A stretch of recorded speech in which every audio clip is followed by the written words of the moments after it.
The rehearsal dinner was at the Riverside Estate, the kind of venue that required 3 months' notice and a last name that meant something. My sister Claire had secured it through her future in-laws, the Hendersons, a family whose wealth was only exceeded by their conviction that everyone should be grateful for their attention. I arrived exactly on time, wearing the navy dress I'd bought specifically for this weekend. Professional but understated. Appropriate for a political strategist who spent most of her time in campaign war rooms. Jordyn. Claire rushed over, champagne flushed and stressed. I need you to do me the biggest favor. What's wrong? Patricia's cousin flew in from Boston unexpectedly. We need to shuffle the seating. She glanced toward her future mother-in-law who held court among arriving guests. There's this cozy little room off the main hall. You'll have it all to yourself while you eat, then join everyone for toasts. I'd spent 6 years working in political campaigns.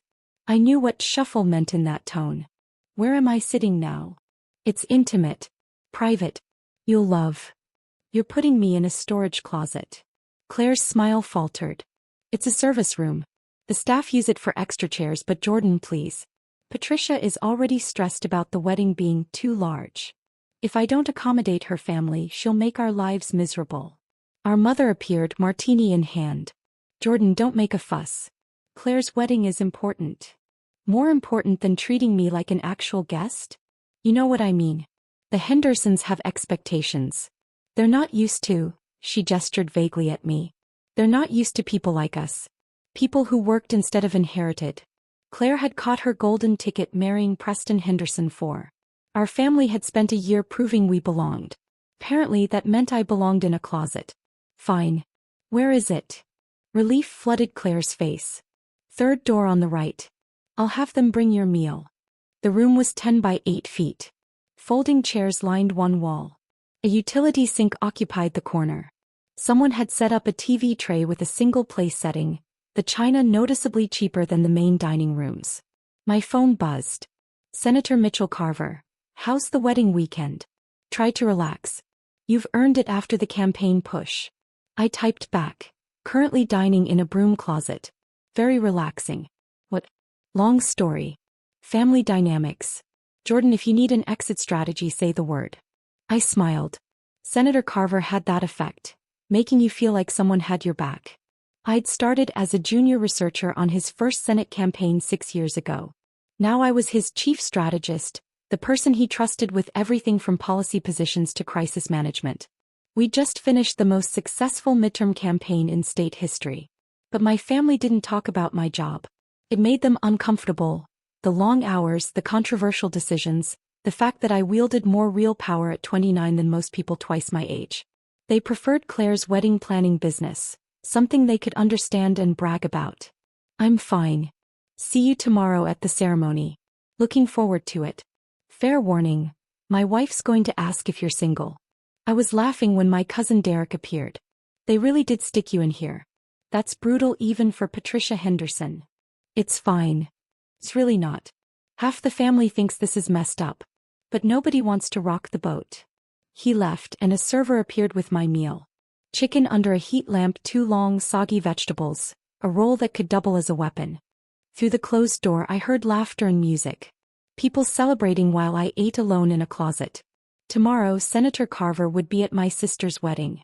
One of the most powerful politicians in the state, attending because his wife had grown up with the Hendersons. He'd RSVP'd months ago, long before I'd started working for him. My family had no idea. Why would they? They never asked about my job beyond, still doing that politics thing? When I tried to explain my promotion to chief strategist, my father had changed the subject to Claire's engagement. Tomorrow was going to be interesting. Build up. The wedding was at 2 p.m. I went for a morning run, trying not to think about my sister literally putting me in a closet rather than dealing with her in-laws' snobbery.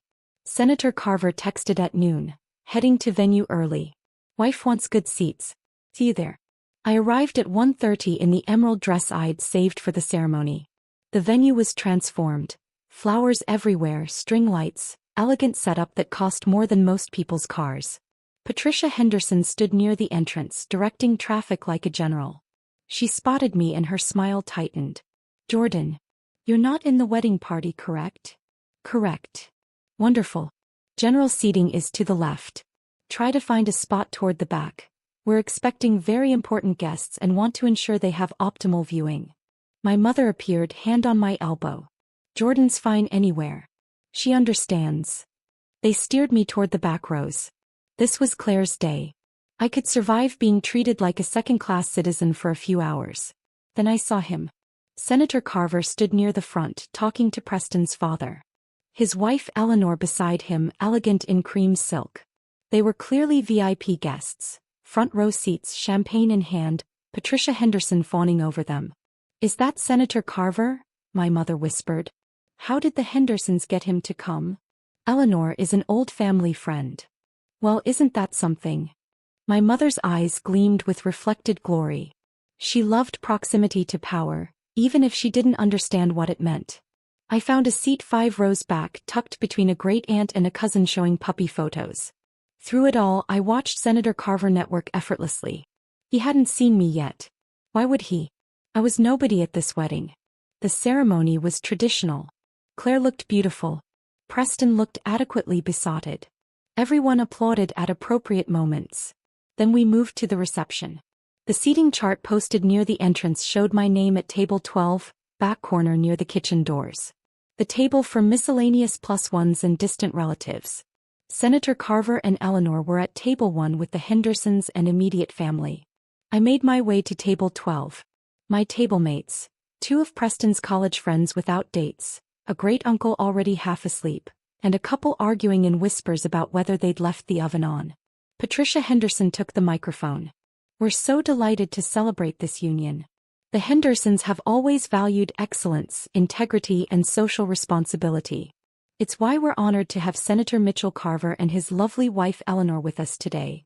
Old family friends who exemplify everything we hold dear." Senator Carver stood and waved. The room applauded. Patricia continued, "And we're thrilled to welcome the Preston family into our circle. This wedding represents not just a marriage but a blending of traditions." My mother glowed. My father sat straighter, basking in reflected prestige. Nobody mentioned me. Why would they? I was the sister hidden in a closet last night. Dinner was served. I picked at salmon and listened to the great-uncle snore. Then Senator Carver stood up from table 1, scanning the room. His eyes moved systematically, searching. Eleanor said something. He shook his head, still looking. Patricia approached him, clearly concerned. He pulled out his phone. My phone buzzed. "Where are you?" I texted back. "Table 12. Back corner by the kitchen." His head snapped toward the back. Our eyes met across the room. His expression went from concern to confused to absolutely furious. He said something sharp to Patricia. Even from this distance I saw her face go pale. Then he started walking toward my table, Eleanor right behind him, and every eye in the room followed. Revelation. "Jordyn." He arrived at table 12 like a storm. "Why are you sitting back here?" The great-uncle woke up. The arguing couple stopped. Every nearby table was suddenly very interested. "This is where I was seated, Senator." "This is..." He looked at the table number, then at the seating chart. "No. Absolutely not." "Eleanor, did you know about this?" "Know about what?" "Jordyn is my chief strategist. She runs my entire political operation. She's the reason we won 5 impossible races last cycle and flipped 3 districts nobody thought we could touch." His voice rose, carrying across the now silent reception. "She's the most talented political mind I've worked with in 20 years. And someone seated her by the kitchen." My mother stood from table 1. "Senator Carver, I don't understand. You're Jordyn's mother? Your daughter is eating by the kitchen doors while you sit at the head table?" Patricia Henderson rushed over, face flushed. "Senator, there's been a terrible misunderstanding. We had no idea Jordyn was connected to your office. We thought she was just..." "Just what?" Eleanor's voice was ice. "Just the bride's sister? Just a regular person who didn't warrant decent treatment." Claire appeared, panicked. "Jordyn works for you? Since when?" 6 years. I've tried to tell you. Multiple times. You said you worked in politics. You never said." "I told you I was chief strategist for Senator Carver's office. At Christmas. You changed the subject to centerpiece options." Senator Carver pulled out his phone. "I'm texting my assistant." If my chief strategist isn't treated with respect, I'm leaving. I'm taking Eleanor. And I'm mentioning to the 3 journalists I saw in attendance exactly why we left. Journalists? Patricia's voice cracked. Did you think State Senator Morrison and Congressman Chin came just for the salmon? There are 5 elected officials at this wedding. They all know Jordyn. They all know what she does. And they're all watching how she's being treated. I looked around. He was right. Senator Morrison at table 4 watched with interest. Congressman Chin at table 6 had his phone out. Preston's father stepped forward. Senator Carver, please. This is a wedding. Without what? Without acknowledging that you've been treating one of the most powerful political operatives in the state like she's an embarrassment?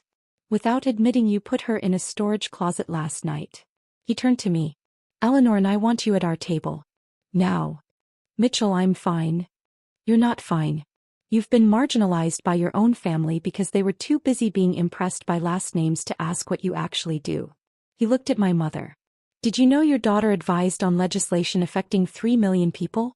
Did you know she negotiated a coalition deal that political scientists will study for decades? Did you know when the governor needs sensitive advice he calls Jordyn? My mother's mouth opened and closed. We thought she was just support staff. Support staff. Senator Carver's laugh was bitter. Your daughter is the reason my approval rating is at 68%. She's been offered positions with presidential campaigns. She turns down jobs paying triple because she believes in our work. Claire was crying. Jordyn, I'm so sorry. I didn't realize. You didn't ask. None of you asked. Senator Morrison stood from his table. I'd like to make a toast. He raised his glass without waiting for permission. To Jordyn Preston, the finest political strategist I've ever had the privilege of losing to. Congressman Chin stood. To Jordyn, who helped craft the education bill that's going to change thousands of lives. One by one, officials I hadn't even realized were in attendance stood and raised their glasses. Each sharing stories about working with me, learning from me, being beaten by my campaigns. My family watched, shocked to mortified to proud. Finally, Senator Carver raised his glass.